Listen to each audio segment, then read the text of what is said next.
You hear me? Awesome. So thank you so much for having me. It's a real honor to be here. This is my first time at IIM Calcutta, although I'm not a stranger to the city. I spent many years in Jamshedpur, and so every time I would go to Stanford, I would come through Calcutta. So it's a place that I really love.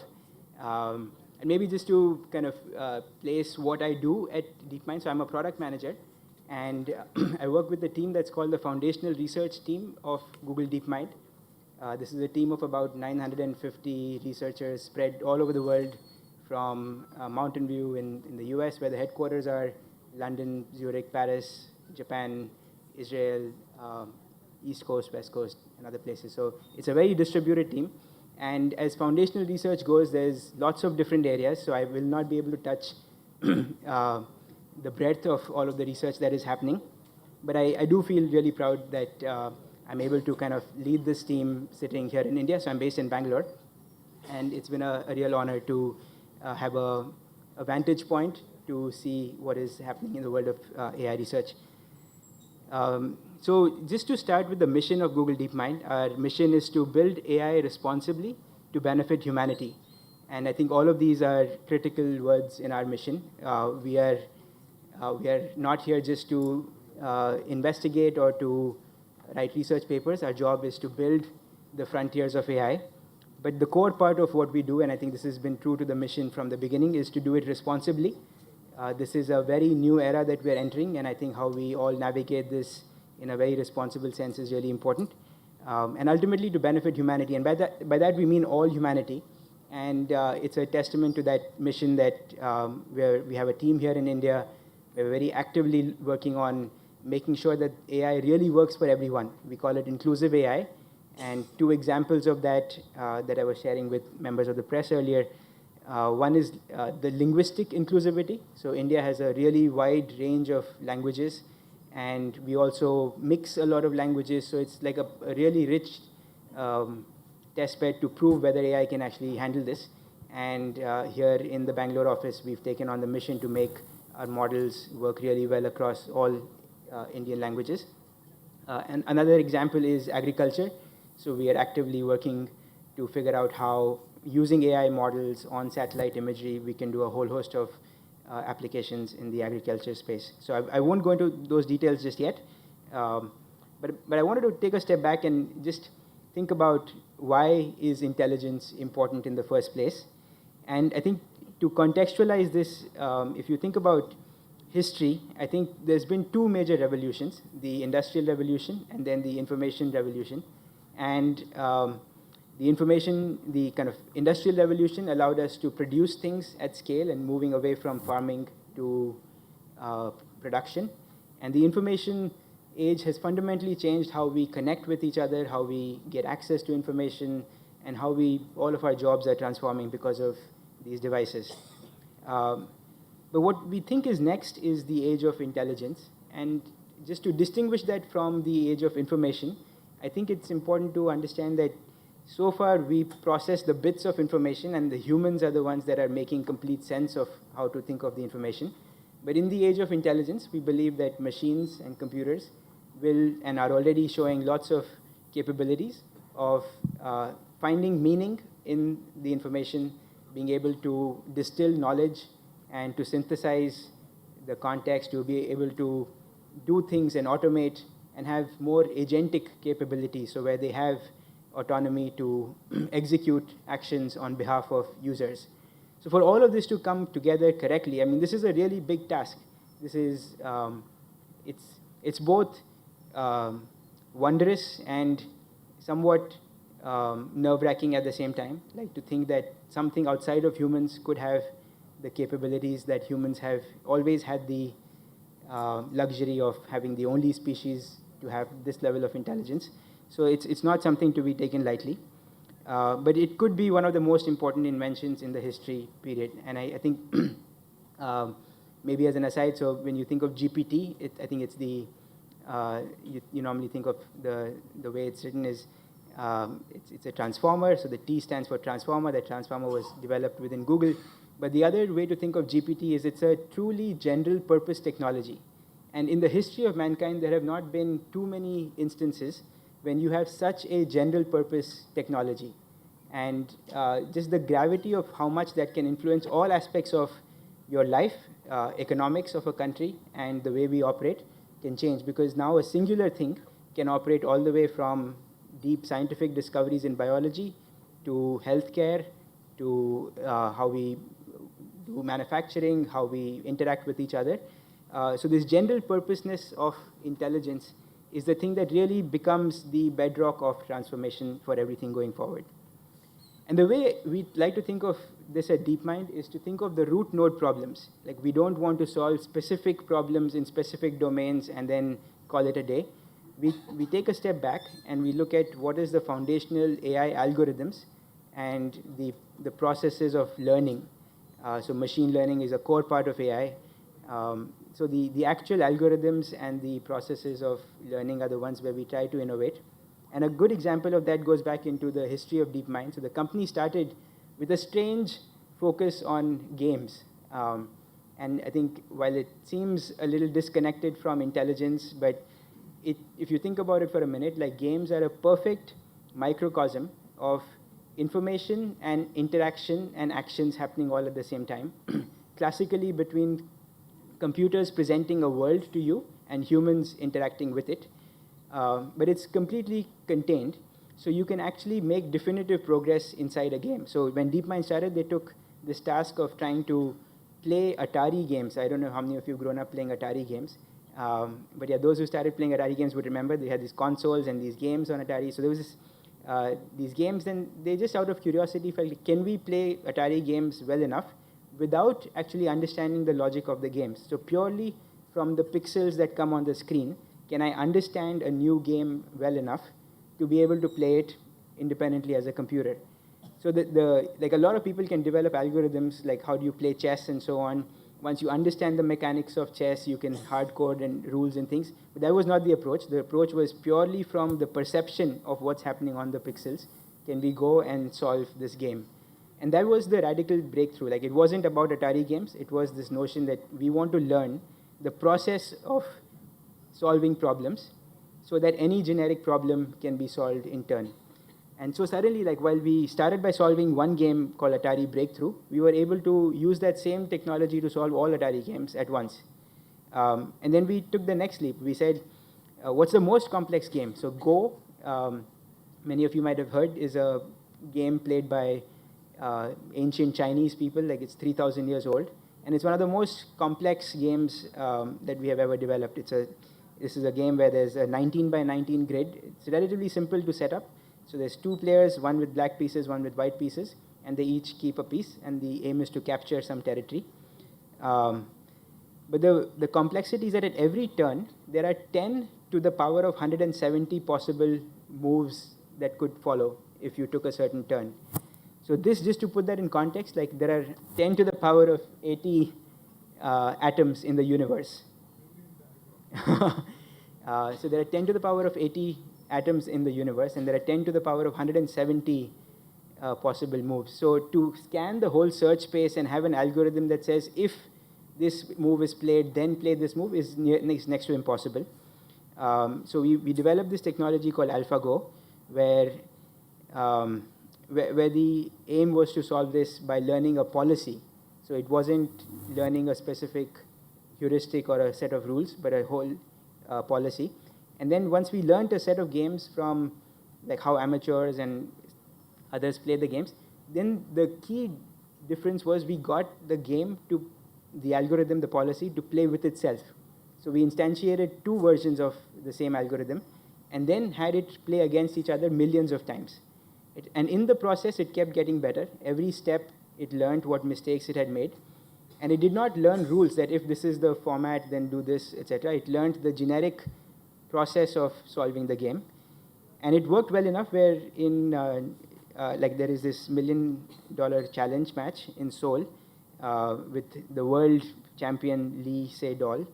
And in this game, AlphaGo won. I mean, it was shocking to the world. Like, people declared that this was, essentially, they were not expecting this to happen at least for another decade. And like, lots of people around the world recognize.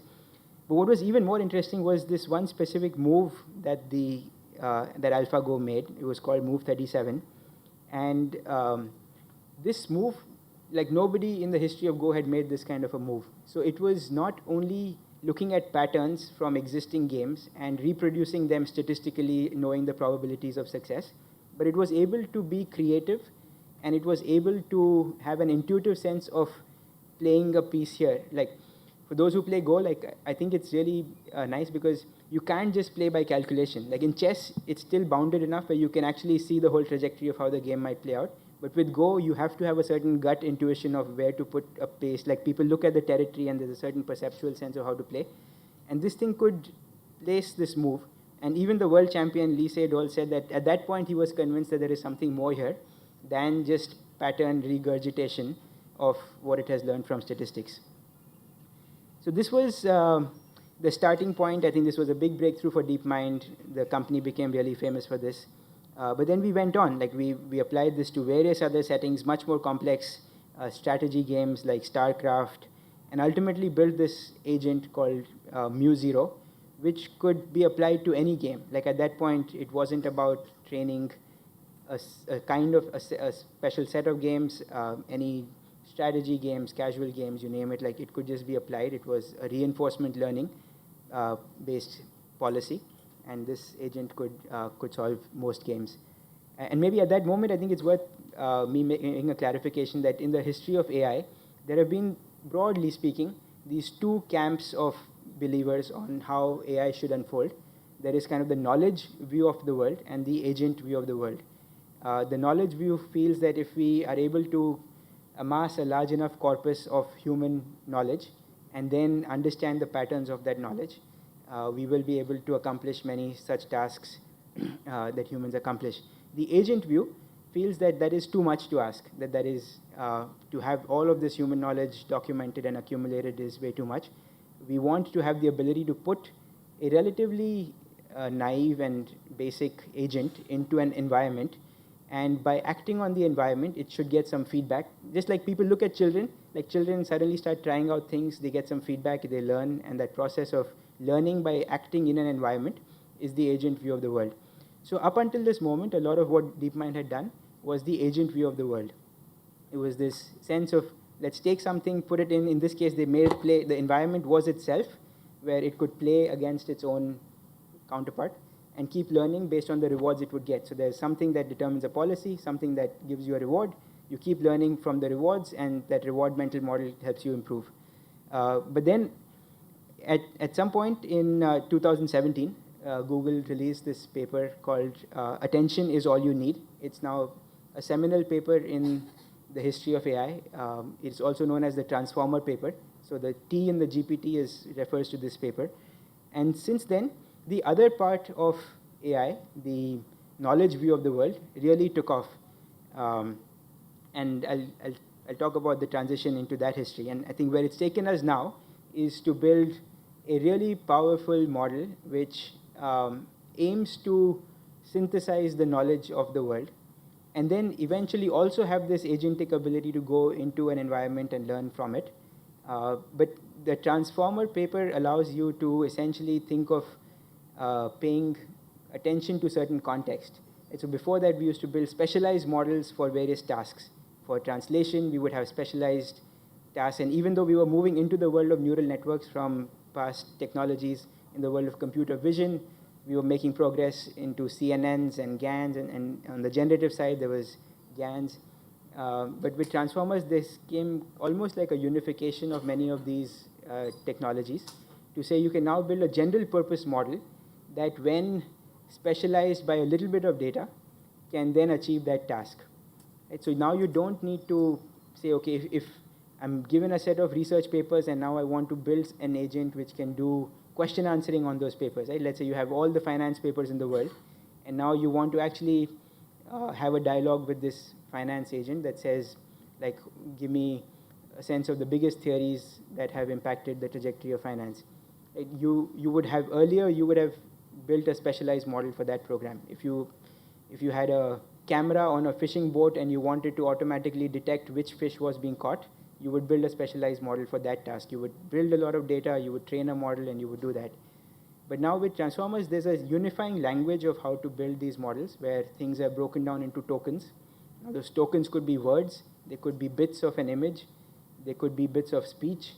All of that kind of put together in one big khichdi, and then you run this at massive compute, and it gives you a unsupervised model, which basically means, so there's this distinction. At some point we started going from supervised learning, which is like I'm going to teach you a particular task, to unsupervised, but I'm going to let you find broad patterns in data that I don't know what it's going to be. But once you find those unsupervised tasks, then when I have to solve a specific task, I can specialize it very easily with very limited data. So we're now in that realm squarely, where the knowledge view of the world has really demonstrated through large language models what's possible. And these can now be extended in multiple different ways. And one big way in which we are extending this is through this notion of multimodality. And again, inspired by how humans, we don't process things purely in text or separately, then shut down our text brain and then process the visual domain, or then we shut down the visual domain and then process the audio. No, we process everything together, and it makes a huge difference, right? Like you see a lion and you see it roar, that will send a different signal than you see a lion and it's sleeping, right? Like, so I think the combination of these signals, and to a certain extent, the analogy to humans holds, but then it can really be extended. There are modalities which could be beyond the human perceptual sense. Like when you have satellites up in sky, they have multiple sensors. Some of those sensors are RGB sensors, so red, green, blue sensors. But then there's lots of wavelengths at which they operate, which humans do not process. You can think of all of those as additional modalities. Or like when you do a CT scan, like doctors look at slices of the CT scan because they can process 2D images, but the CT scan actually has the full 3D data, and it can think of the point cloud of that 3D data as the raw data that it processes. It doesn't have to reduce it down to 2D imagery to actually process it. So the modalities, like while it starts with this basic sense of what humans can perceive, it extends into all kinds of dimensions very, very quickly.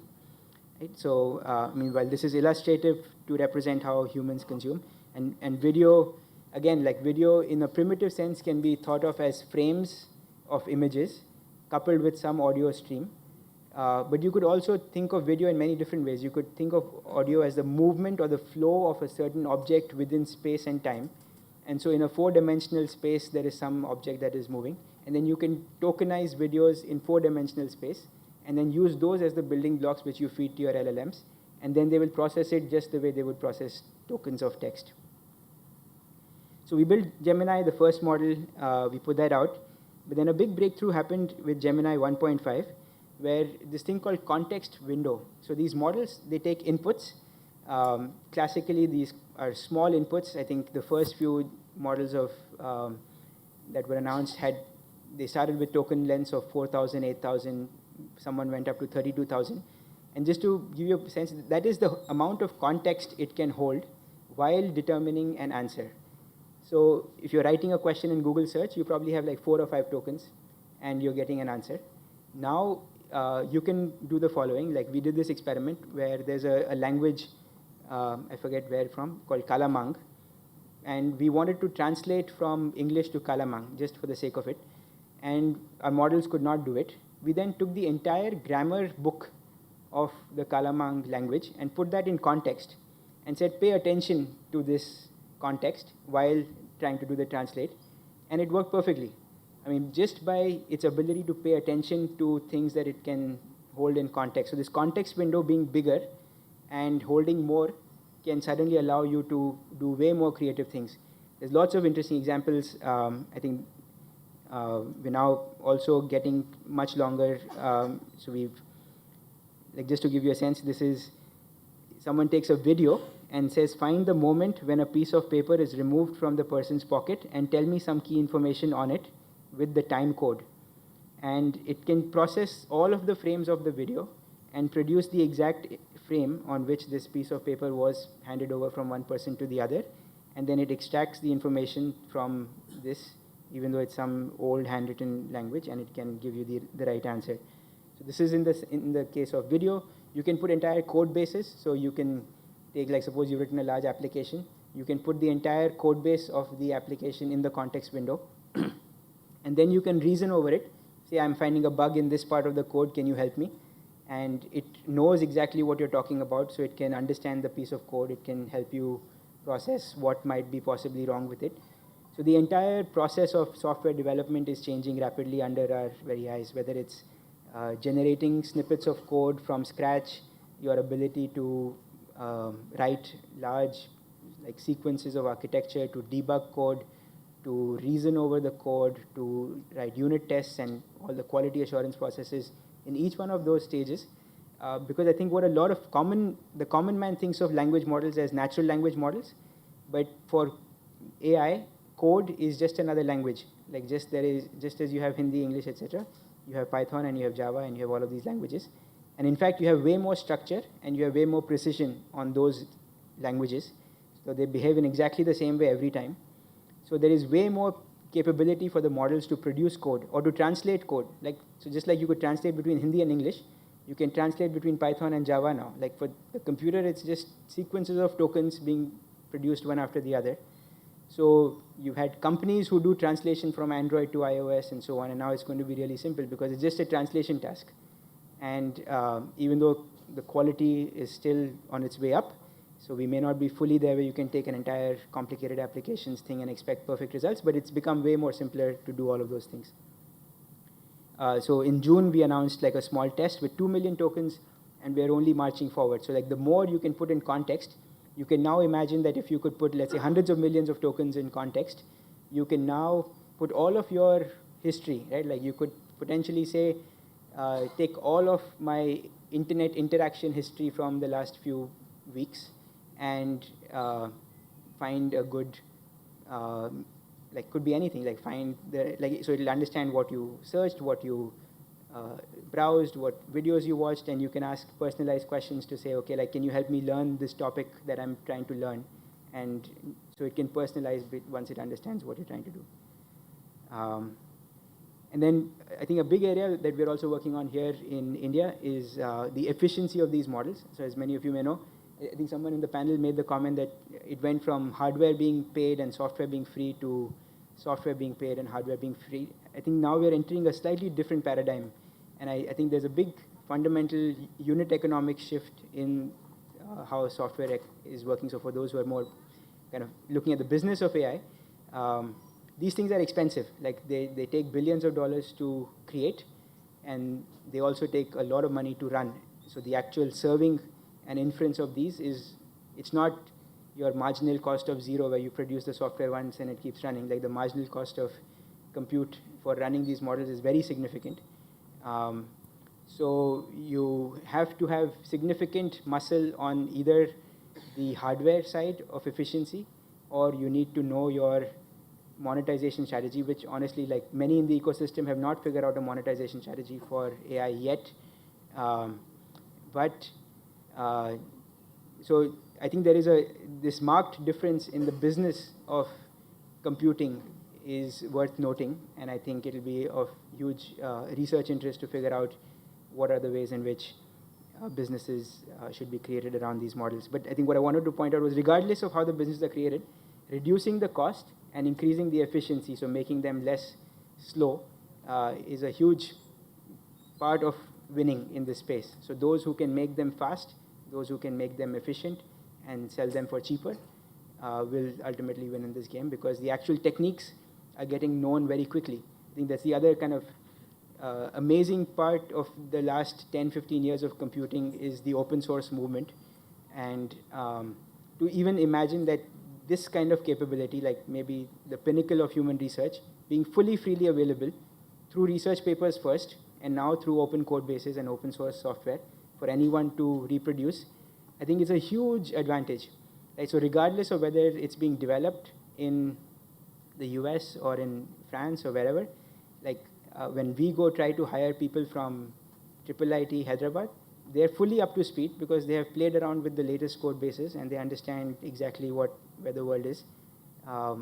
So there are some pioneers in this, like clearly Meta and Mark Zuckerberg are leading a lot of this open source thing, but I think everyone is also contributing equally. Like we have a model called Gemma, which is of the highest quality on the open source side as well.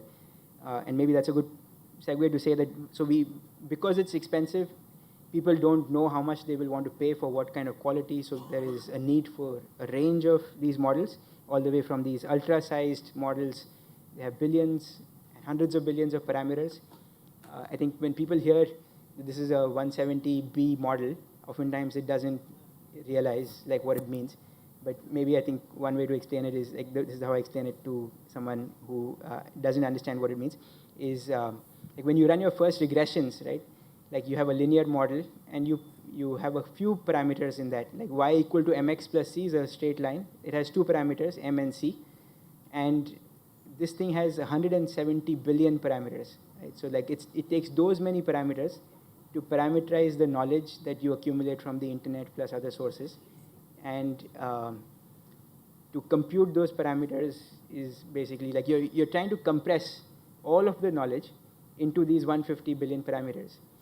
And then you can reduce it. You can distill this knowledge down to the fact that you can run it on the device. So the nano model runs on the device. So on a single phone, you can run the nano model. And while the quality will be inferior to the ultra model, it will be good enough for lots of cases.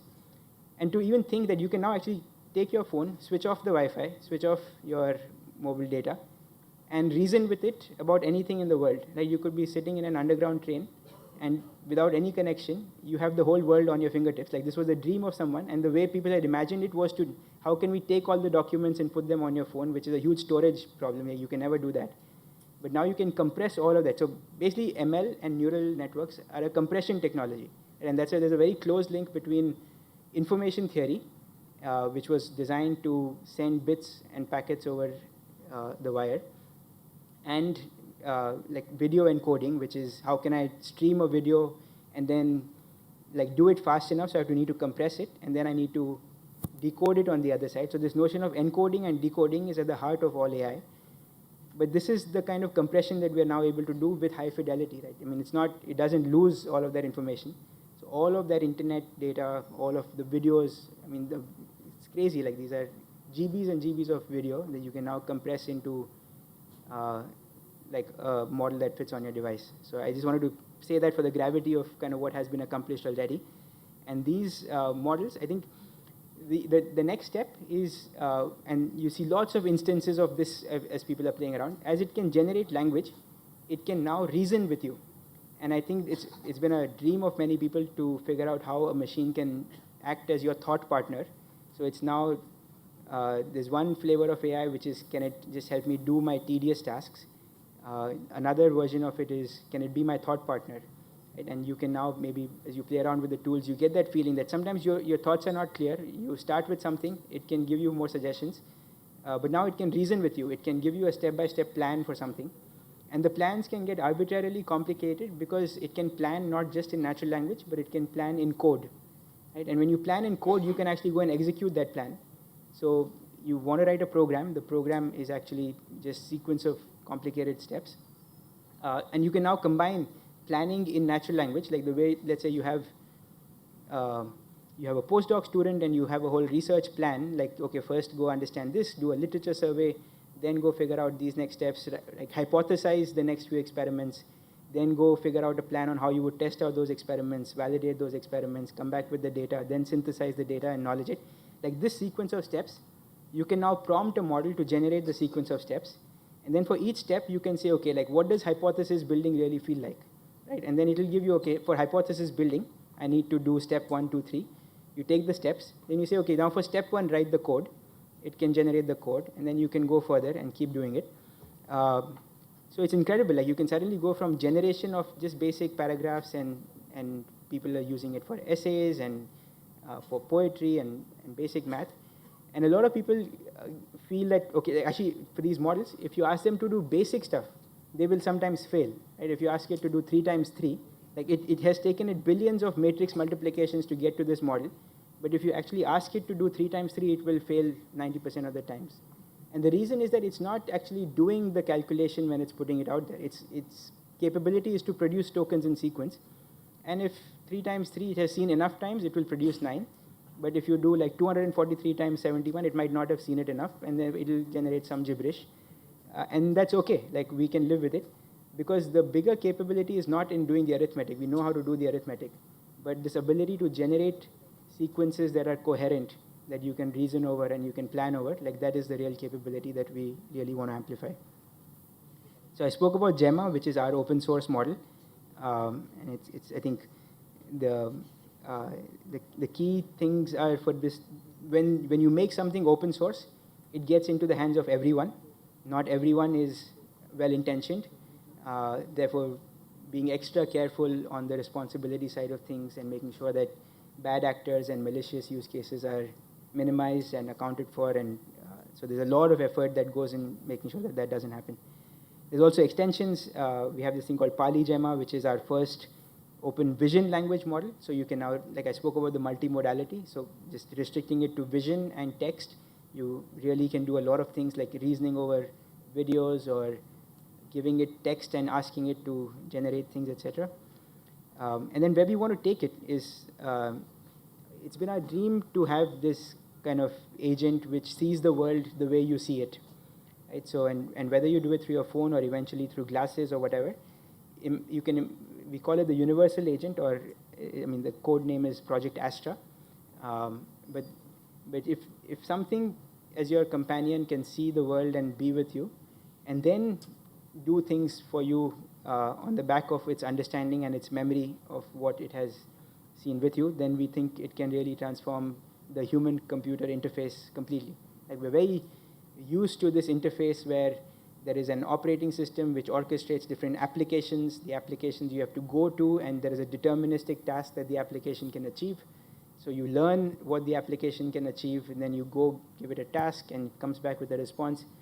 And we feel that that served us well, but it is time for a new paradigm of how human-computer interaction can work, which is way more natural and suits the human process much better, and something that's eventually really helpful in everyday life. So yeah, I also want to do a quick time check. How am I doing on time? Okay, so I can maybe speak for another 20 minutes and then questions, or 15 minutes? 15 minutes, sounds good. So I think so I spoke about the long context. So in going from long context to something which can perceive the world in real time the way you're perceiving and reason with you in real time, you can imagine the task is simple on paper, right? Like, you need to take all of these images, the audio, the text that might be in the visuals. Like, if I do a scan of this, there's all these names written, so I need to understand the text here. And then effectively I can process this as a video. But now I need to reason over this in real time, which means that at the latencies of milliseconds, I need to compress all of this and stream it into the context of that model, so that it can then pay attention to all of this and then reason with me. And if I say, like, I think a great use case that I thought of was, like, I don't know if you've been to a doctor recently. So actually, no, it's maybe more true in the US. Like, when you go to a doctor, and the doctor probably, like, almost never looks at you. Like, they're looking at their computer screen, they're talking to you on the side, and they're making notes. I think for whatever reasons, good or bad, I think good because it's great that they have this amazing note-taking capability, but bad because maybe it's because of regulatory and liability reasons that they really care about that. But I think they just keep taking notes. I mean, sometimes they also have scribes with them that are taking, like, very copious notes. But oftentimes, like, you've never built that connect with the patient. Like, how would you even know what this patient has done? And then you go see them in the ward, you don't even remember their face. So in all of these settings, like, it would be incredible if you could maybe potentially just wear a pair of glasses. You could be talking to the patient. All of these notes are being generated on the side, and maybe even not in raw form. Like, we could just have them in whatever form the computer can understand, so that when you go meet the patient in the ward, as you're walking to the ward, it just replays saying that this is the patient, here's the key conditions you should worry about as you're meeting him. It can talk to all the sensors and give you an update of what's happening, so that as you meet them, you're meeting them with all of the information being streamed to you, and you can reason with it. So we're not there yet. This is kind of aspirational, but that's the vision of where we're marching towards. So this is...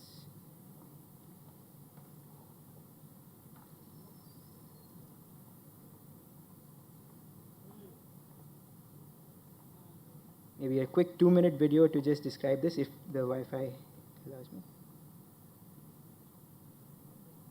I don't know if the audio will. Okay, let's do some tests. Is the audio here? Tell me when you see something that makes sound. I see a speaker, which makes sound. What is that part of the speaker called? That is the tweeter. It produces high-frequency sounds.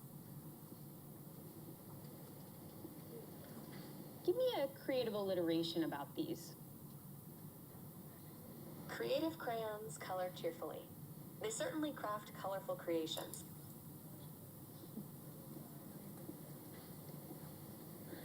What does that part of the code do? This code defines encryption and decryption functions. It seems to use AES-CBC encryption to encode and decode data based on a key and an initialization vector, IV. That's right. What neighborhood do you think I'm in? This appears to be the King's Cross area of London. It is known for its railway station and transportation connections. Do you remember where you saw my glasses? Yes, I do. Your glasses were on the desk near a red apple.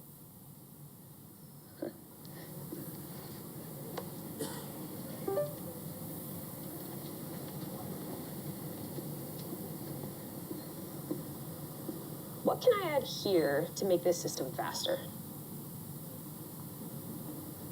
Adding a cache between the server and database could improve speed. What does this remind you of? Schrodinger's cat. All right, give me a band name for this duo. Golden Stripes. Nice. Thanks, Gemini.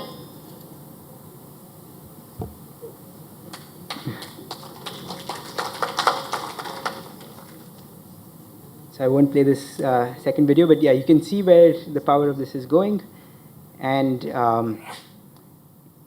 we're very, like, we're in that zone. We demonstrated this at Google I/O like 3 months ago, which seems like a lifetime ago. Just when I was asked to speak at India 2047, it was like, this is so far out there. I wasn't sure if this was about the hour 20, like 8 o'clock and 47 minutes, or 2047. But in the world of AI, I think that's the pace at which things are moving. So, but I think maybe just to, like, not on a lighter note, but I think like to use this technology in a responsible sense is really important. I think I alluded to this, but I think real work needs to happen by those who are building these, by those who are using this, by those who imagine. And sometimes in the heat of competition, I think one can try to take shortcuts, but it's never the right strategy, especially for something as important as this. So we have our AI principles. I won't go through all of them, but they really kind of underpin everything we do. And I think one example of that is this thing that we call SynthID. So we figured out a way to watermark everything that is generated by these models in a manner that will not be noticed by the human eye. So let's say you have this image that's generated by these models. There could be lots of perverse use cases of this that also come out, and to know that this was generated versus an actual image taken in the wild, it's important. So we've been able to, using SynthID, embed watermarking in this in a way that's not visible to the human eye, so that regardless of how someone copies it or crops it or distorts it, it'll always be there embedded in the pixels for another computer to detect that this is not an authentic human-created image, but a computer-generated image. Same thing we're applying to all kinds of text and music and other models as well. A huge other area is on the creativity side. So as the name generative AI suggests, like, this can produce things. Instead of just understanding the world, it can now go into generating it.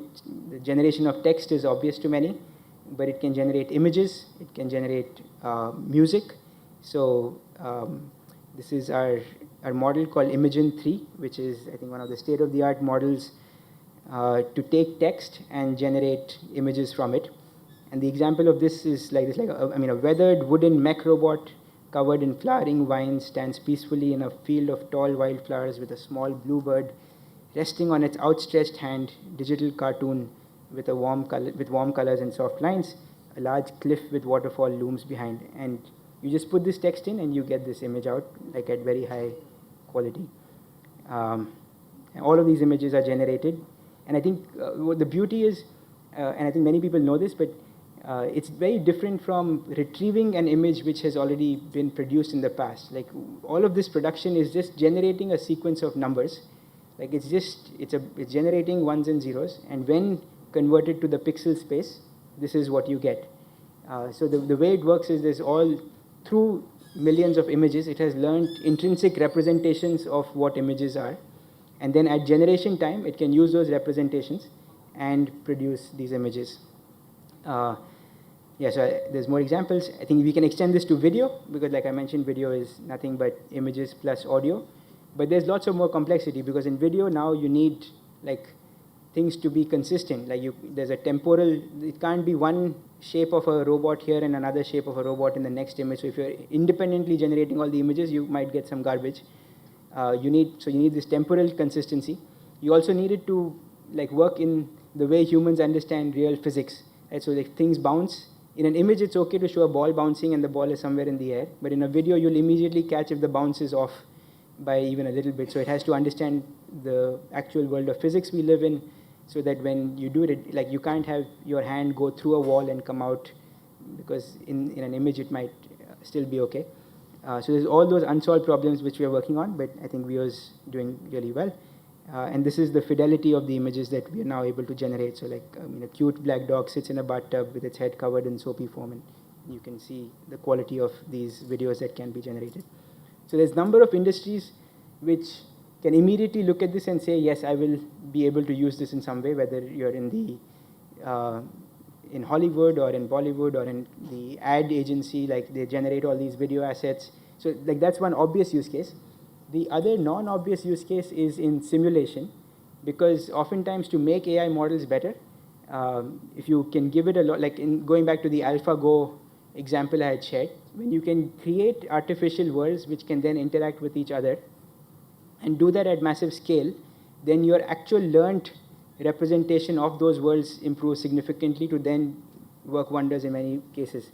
So suddenly, if I want an insane number of images or videos of people interacting in areas where you might not have enough videos online to learn from, you can now generate those videos, then learn from those videos, and it becomes a self-fulfilling loop. And you can keep using these simulations to do more and more interesting things.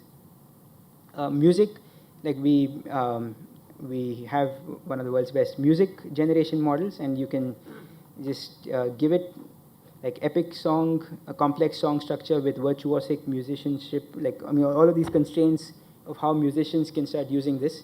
And to make sure it's actually useful, like we don't want to just throw out something that works. We're actually working with a lot of artists around the world, musicians, and getting their feedback on what will actually be useful versus what might, well, with creativity, a lot of people also get very nervous that it might fully do the thing that they were doing yesterday.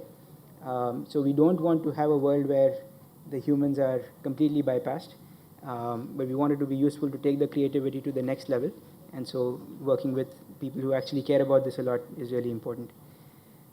Moving on to science, I think this is also, I'll probably wrap up in another 5 minutes. So this has also been really core to DeepMind's mission from the beginning, is to use AI to solve fundamental problems for humanity. And fundamental oftentimes is about science, but then in other areas as well. One example is weather models. So we now have some of the best weather models in the world, and models that actually work across the world. So even if we have not put radar stations in India, we can now start using these, because traditionally what used to happen was like you need these big stations and then you need really complex physics models to simulate cloud patterns and heat currents and so on. And so it very highly depends on how your stations are placed and how much money you have spent in covering your area in a deep enough manner. So like if you don't get great results on Calcutta weather today, it's because we have not had enough infrastructure which costs a lot of money to understand lots of observations. But now through these models, you can generalize really easily. So now you just need a lot of statistical data to understand weather patterns, and then you can predict really accurately. And it's game changing because now the accuracy with which you can predict extreme events, so whether it's floods or droughts or wildfires or hurricanes, these models can really do an incredible job at that. Here's another example around material science, where we have been able to use AI to predict several 100,000 new types of crystals. And these crystals are very useful in trying to figure out the next set of materials. And this is my favorite example, so nuclear fusion.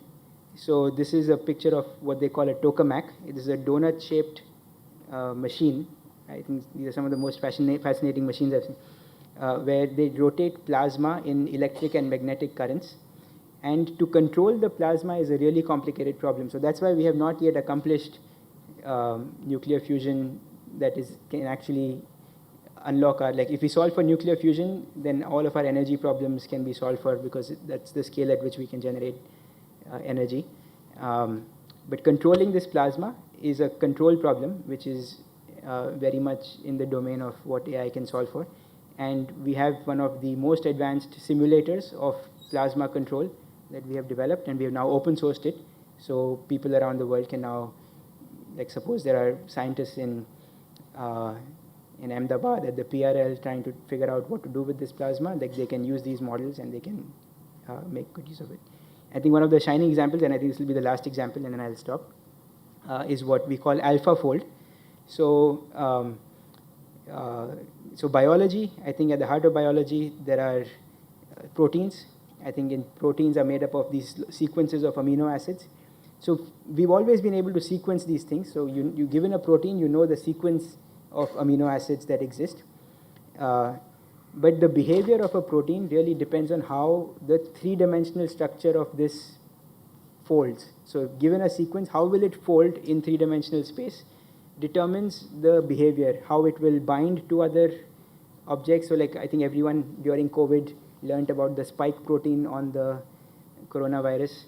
So the very shape of that thing determines whether it can lock into something, and how you would determine antibodies and vaccines to nullify its effect. You need to know the shape of these things. So, and I know this firsthand because like my sister was a protein biologist. So she would like get up at 4 in the morning. Like for months she would work to take a protein and convert it to a crystal. Then take that crystal at like 4 in the morning to a lab somewhere where they have a particle accelerator, because you only get some slots. So between the time when your crystal is ready and when you have time on the particle accelerator to shoot these high energy particles at it to get the rough structure of it, it used to take months. And I think over time, like for some of the most important proteins, it has taken scientists like decades, if not more, to get the accurate structure of a protein. We released this AI model called AlphaFold a couple of years ago. And since then, we have been able to predict the structure of more than 200 million proteins. So every protein that is now known across plants, animals, humans, we have been able to predict the structure of that. And all of that structural information is now available in a tool. So you just go to the AlphaFold server, you put in your sequence for the protein, and you get the structure. And this is radically changing how pharma actually works, because now the rate at which you can go from hypothesis to simulation to predicting what this protein can actually do is sped up by orders of magnitude. So with this and a few other technologies that you might have heard of, like CRISPR, which allows you to like use a scissor-like thing to cut long sequences and put them together, like it's really transforming how the therapeutic space, personalized medicine, and fundamental biology are operating. So these are some examples. There's a lot more. I will not go into more depth, but and I also know I'm keeping everyone from dinner time, but maybe before that, if there's any questions, I'd be happy to answer.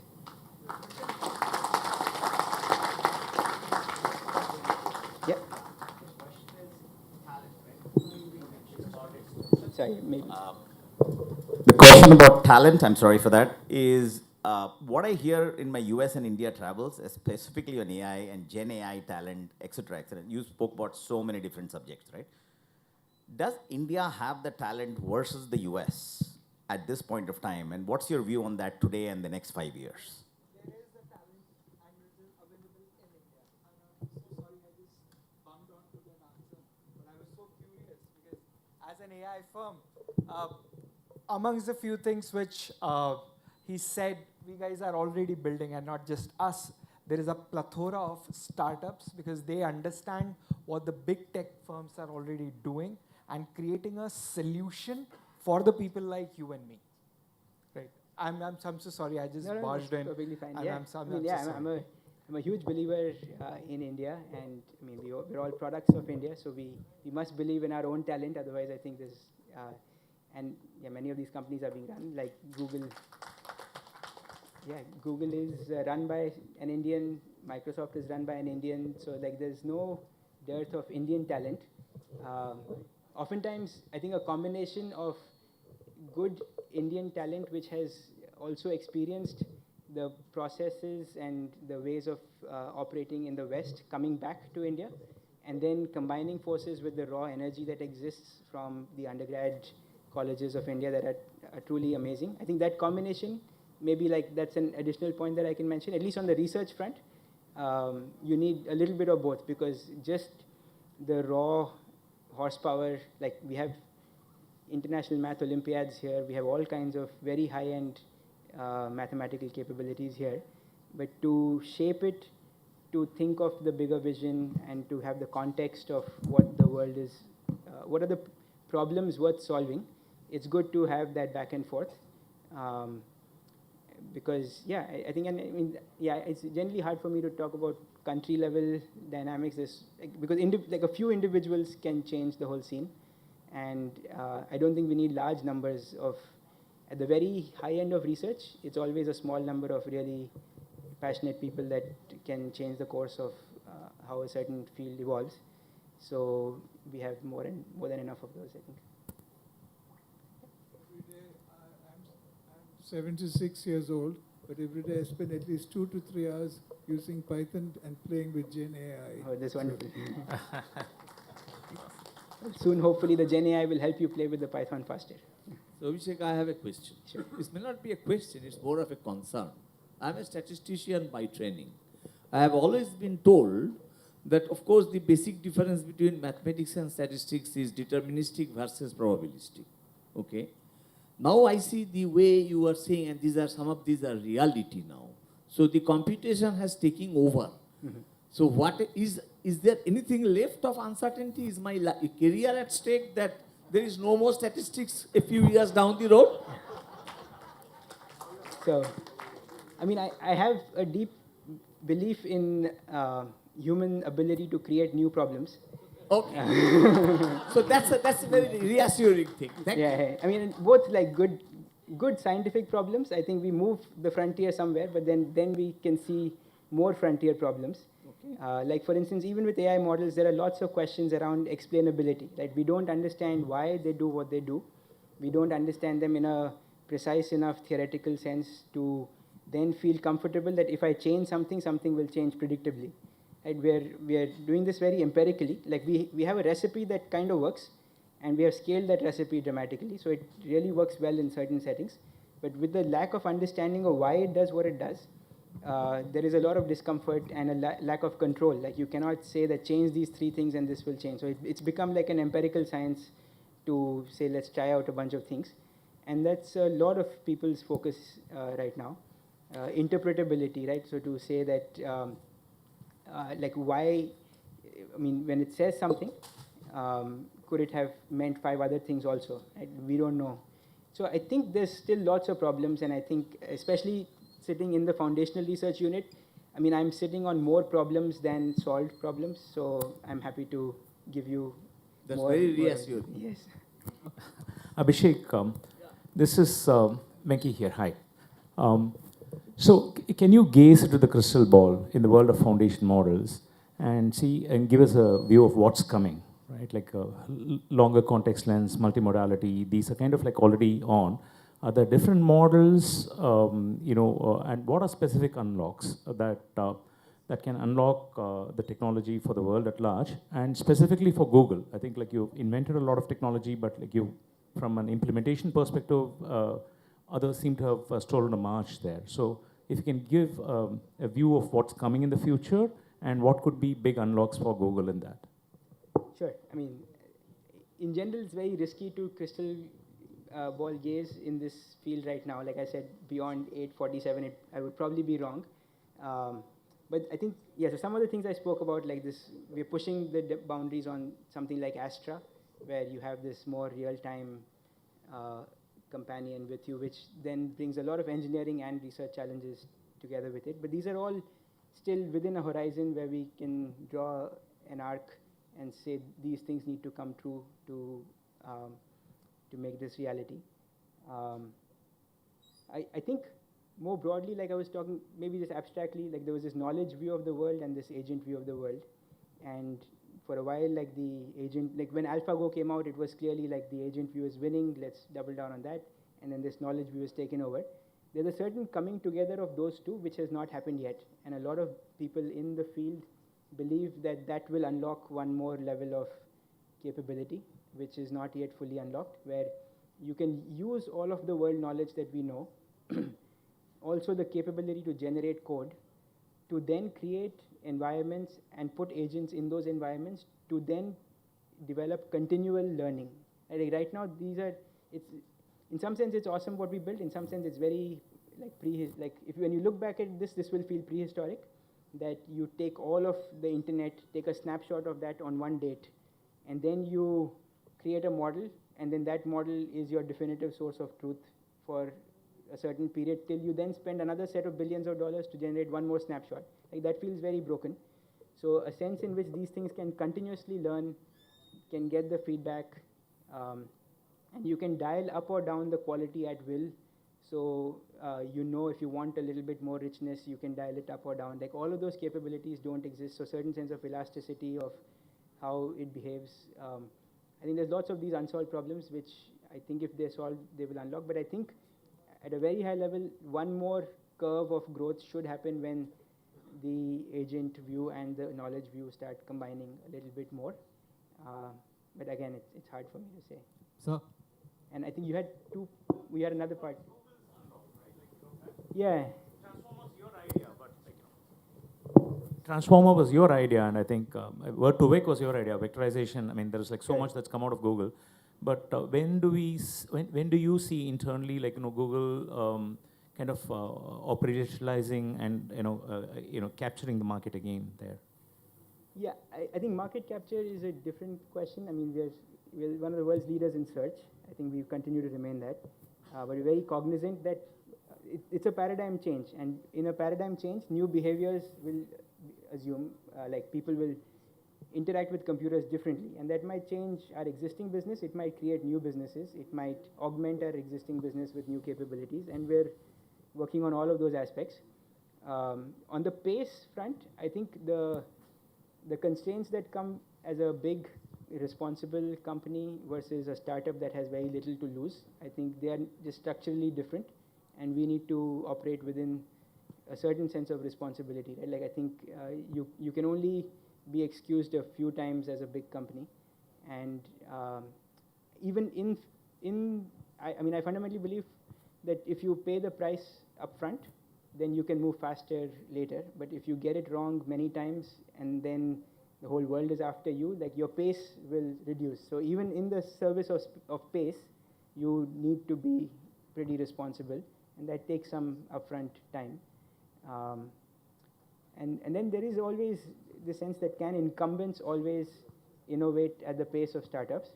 And we have to find our mechanics to do that. Like I wouldn't say it's a solved problem, but part of my job is to translate the research into product, and we're always looking for new ways that we could do it. Sir, one question. Yeah. So thank you for the presentation. I'm deeply enthralled. My name is Abhishek Bapna as well. I'm currently a student at IIM Calcutta. So you mentioned a lot about multimodality as well, like audio, visual, image. So how soon can we see an advent of emotion and intent coming into AI? Like AI kind of moving towards a more Turing test kind of situation, Do you think that Google, or like your view as well as Google's view, that direction, that we would be able to not just have thought partners, but someone we can converse on something like human level, like something that makes a human compared to just a mathematical model? Yeah, it's a great question. I think we've already made a ton of progress in the text to voice space. So like today when you listen to Google Maps, it might sometimes like go wrong on accent, and like it might sometimes feel a little robotic. I think that particular text to speech world has seen dramatic progress in the last 2 years. In fact, like many of our in-product Google Maps implementations have not caught up fully with the models that exist. They're really rich on intonation and prosody. Like I think, so this notion of, like when we interact, we can do many more things than just deliver the text tokens, right? Like I have interjections, I change my pitch, I change my timbre, my tone, and having richness on those dimensions is one part. Having controllability on that is another part. Like, can I control and change the voice? There's also lots of issues which we have to get right before we can unleash this into the world. For instance, one of my teams leads the video dubbing project. And so you want to, you have all of YouTube. You can take every video and potentially dub it into any language that you would want. But to do it responsibly, you need to know that cloning people's voices needs to be very well thought through, right? Because the same technology can be used by phishing scammers to call you and say like, hey, I'm your wife, I'm in a hospital, please send me some money. And you will fall for it if the voice sounds exactly like your wife. So we need to be very careful in developing the technology and determining who gets access, how is access controlled, how does it get caught if it's being used badly. So all of these issues come up. And then emotion detection is a different thing from emotion generation. So emotion detection, again, you need to be very careful because we don't want people to have arbitrary sentiment analysis and use it for political campaigns and all of these things. So there's lots of things to be careful of. Quick question. Hello. I have a question and about and maybe a wish list in terms of possibilities from India. Obviously a lot of progress has been made, but these things are highly resource intensive, unit economics, whichever way you want to look at it. So just like with ISRO, it happened that Mangalyaan or Chandrayaan got done at a substantially lower cost. Bit of crystal ball gazing here, but I want to ask you, do you think there's a possibility that some innovation will come out of India which shows that these things and better can be done with substantially lesser resources than the way these models are currently? I mean, what I can tell you is that my team in Bangalore is the world's leading team in making these models faster, cheaper, and better. Like there is no better team in the world. Yeah. Quick question here. Hi. Hello? Yeah. I'm a big SMO fan, so I just wanted to ask, in terms of safeguards, the 3 laws of robotics were kind of put up in SMO books to safeguard against humans. I mean, is there any similar safeguards being thought of? Because the way this is progressing, I mean, there are potentials of it being misused to an extent which is far beyond our imagination. So, I mean, is there any safeguards that are being thought of as all the AI companies are working on this? Yeah, so a lot of safeguards are being thought of. A lot more has to be thought through. I don't think people know the future fully enough to know what all needs to be put in place right now. But lots of people thinking about it. I don't know if it's enough.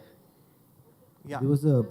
Thanks a lot. Like we'll continue this discussion over dinner for now.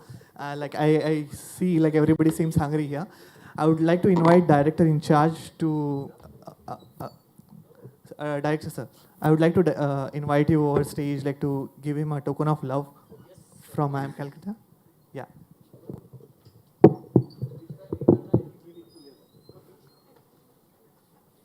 Thank you so much. Thanks.